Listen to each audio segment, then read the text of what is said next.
क्या दूसरे के मन की बात को जान लेना, कोई इंसान हमारे बारे में क्या सोच रहा है, इन बातों को जान लेना क्या संभव है?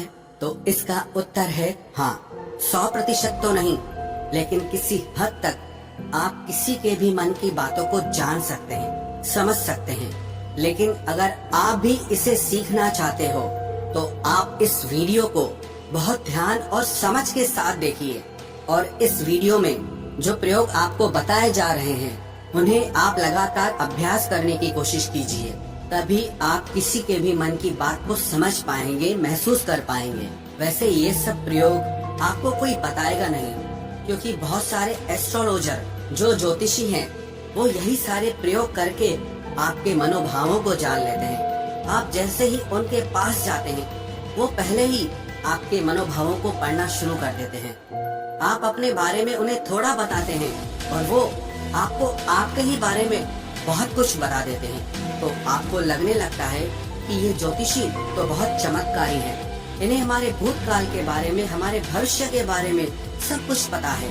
पर ये वास्तविकता नहीं है और ये कोई चमत्कार भी नहीं है। ये सिर्फ अभ्यास की बात है जो उन्होंने किया है और उसी से ही वो आपके मन की बातों को जान लेते हैं। अब वो तो आपको ये सारी बातें नहीं बता सकते, क्योंकि उनका घर और उनका बिजनेस इसी से ही चलता है।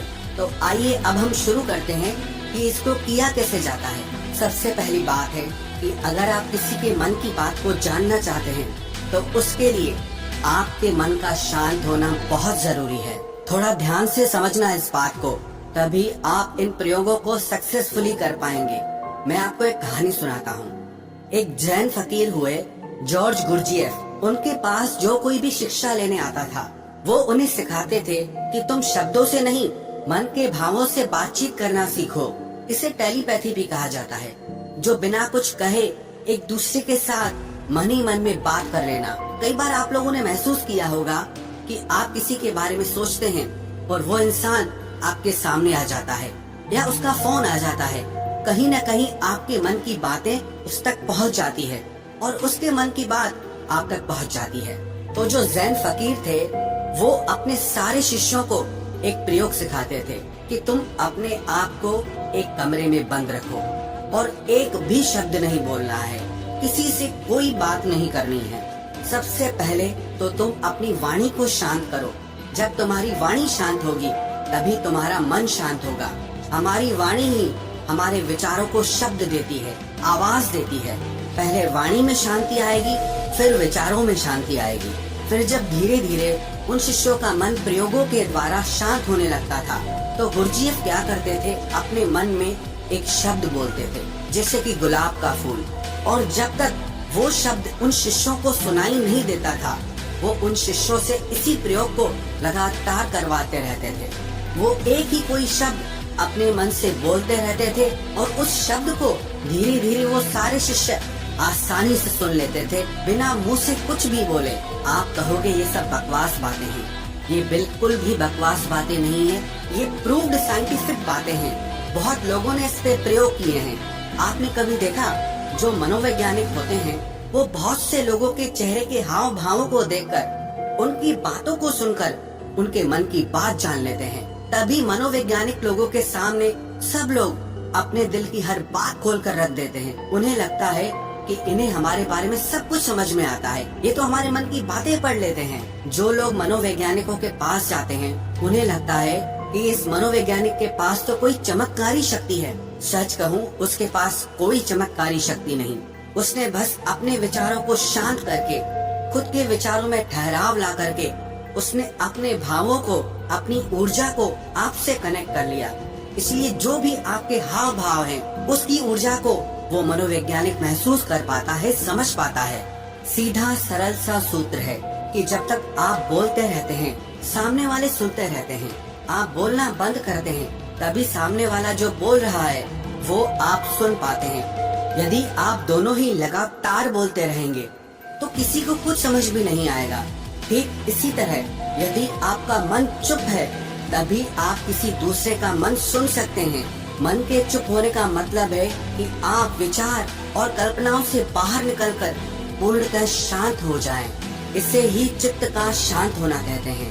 कहते हैं कि इस मन की शक्ति योग के बल पर जो योगी लोग होते हैं वो चींटियों के पैरों में बंधे घुंघरू की आवाज तक भी सुन सकते हैं। तो लोगों के मन में तो दुनिया भर का शोर मचा हुआ है, वो आपको कैसे नहीं सुनाई देगा। लेकिन इसके लिए आपको एक बात बता दूं, जिन लोगों का मन बहुत चंचल रहता है, बहुत दौड़ता रहता है, ऐसे लोग अपने ही मन की बातों को ठीक से नहीं समझ पाते, तो वो किसी और के मन की बात को क्या समझ पाएंगे। मैंने एक कहानी सुनी, एक फकीर हुए लाओ त्सु, वो अपने एक शिष्य के साथ रोज सुबह में वॉक करने जाते थे। एक दिन जो उनका शिष्य था, तो उस दिन उनका शिष्य अपने मित्र को भी साथ लेकर आया। तो मॉर्निंग वॉक के टाइम पे उनका शिष्य और उसका मित्र भी साथ साथ चलने लगा। वो काफी देर तक ऐसे ही पैदल चलते रहे, किसी ने कोई आवाज नहीं की। जो उनके शिष्य का मित्र था वो बड़ा हैरान हो रहा था कि ये लोग कुछ बोलते क्यों नहीं, इतनी देर से चुप क्यों हैं ये लोग। तो उसने सोचा मैं ही बात शुरू करता हूँ। और काफी समय गुजरने के बाद उसने सिर्फ इतना कहा कि कितनी अच्छी सुबह है, कितना अच्छा मौसम है। जब उस शिष्य के मित्र ने ये बात कही तो लाओ त्सु ने कहा कि कल से तुम अपने मित्र को मेरे पास बिल्कुल लेकर मत आना, क्योंकि ये बहुत शोर मचाता है। वो शिष्य बड़ा हैरान हो गया कि इसने तो सिर्फ इतना कहा कि कितनी अच्छी सुबह है, मौसम कितना अच्छा है, इसमें इसने ऐसा कौन सा शोर मचा दिया। तो लाओ त्सु ने अपने शिष्य से कहा कि मेरा मन अब पूर्णतः शांत हो गया है, अब जरा सी भी आवाज मुझे शोरगुल मालूम होती है। सुबह अच्छी है तो है, मौसम अच्छा है तो है, मैं भी देख रहा था कि मौसम अच्छा है, तुम भी देख रहे थे, तो इस बात को व्यर्थ में बताने का मतलब ही क्या हुआ। मेरे मन में ऐसी शांति भर गई है कि ये व्यर्थ की बातें मुझे अब बिल्कुल अच्छी नहीं लगती, क्योंकि मैं बिना बोले ही सब कुछ सुन सकता हूँ और बिना कहे ही सब कुछ कह सकता हूँ। तो मैं शब्दों को बोलकर और सुनकर अपनी उस शक्ति को क्यों नष्ट करूँ। जब मैं बिना बोले सुन सकता हूँ, बिना कहे भी कह सकता हूँ, तो मुझे शब्दों की जरूरत ही नहीं है। अगर आप भी चाहते हैं कि आप दूसरे लोगों के मन की बात जान सकें, तो उसके लिए आप एक प्रयोग करें। सबसे पहले आप दिन में कुछ समय निश्चित करें कि इस समय से इस समय तक आप कुछ नहीं बोलेंगे, और उस समय पे आप एक आसन में बैठना सीखिए और अपने मन में जरा गहरे झांक कर देखिए कि वहाँ क्या चल रहा है। आपको कोई प्रतिक्रिया नहीं देनी, बस देखना है, और धीरे धीरे इसे देखते हुए आपका मन शांत होने लगेगा। इसे ही महात्मा बुद्ध ने आनापानसति योग कहा है, जिसमें आपका पूरा ध्यान आपकी श्वासों पर रहता है। इससे आपके मन में पूर्णतः शांति आ जाती है, और जब आपका मन पूरी तरह से शांत हो जाता है तो आप अपने आसपास में हो रही चीजों को, लोगों को गहराई से देख पाते हैं, गहराई से समझ पाते हैं, सुन पाते हैं। एक शांत चित्त वाला इंसान बिना कहे भी सामने वाले की हर बात को समझ लेगा, और वो जो कह रहा है उसकी झूठी बातों में वो कभी नहीं फंसेगा, क्योंकि एक शांत चित्त वाला वो सब कुछ सुन सकता है जो एक साधारण इंसान कभी नहीं सुन सकता। अगर आप भी चाहते हैं कि आप लोगों का मन पढ़ सके, उनके मन में चल रही भावनाओं को महसूस कर सके, तो उसके लिए आप अपने मन को शांत करने का अभ्यास करें। और जब आपका मन शांत हो जाए तो धीरे धीरे लोगों के मन में गहरे झांकने की कोशिश करें, उनके हाव भाव को समझने की कोशिश करें, उनके शब्दों पर नहीं जाएं। जो उनके हाव भाव हैं, आप उन्हें गहराई से समझने की कोशिश करें। दूसरे के मन की बात को जान लेना, इसमें कोई बड़ी बात नहीं है, पर शर्त यही है कि आपको यही अभ्यास निरंतर करना होगा। जिस दिन आपका अभ्यास सिद्ध हो जाएगा, आपको बिना कहे भी लोगों के मन की सारी बातें बिल्कुल साफ सुनाई देंगी। अब आप ये सोच रहे होंगे कि किसी और के मन की बात पता करके हमें क्या फायदा मिल जाएगा, लेकिन मैं आपको बता दूं कि इसका फायदा आपको जीवन के हर क्षेत्र में मिलेगा। चाहे वो आपके रिश्ते हो, आपके क्लाइंट्स हो, आपकी नौकरी का इंटरव्यू हो, जिंदगी के किसी भी क्षेत्र में चले जाओ, अगर आप सामने वाले के मन की बातों को समझ पाओ, महसूस कर पाओ, तो आप जिंदगी में हर कामयाबी हासिल कर सकते हो। इसके बहुत फायदे हैं। इससे आपको कोई भी इंसान झूठ बोल के धोखा नहीं दे सकता, कोई आपका इस्तेमाल नहीं कर सकता। आप हर तरह की भावनात्मक चोट खाने से बच जाएंगे।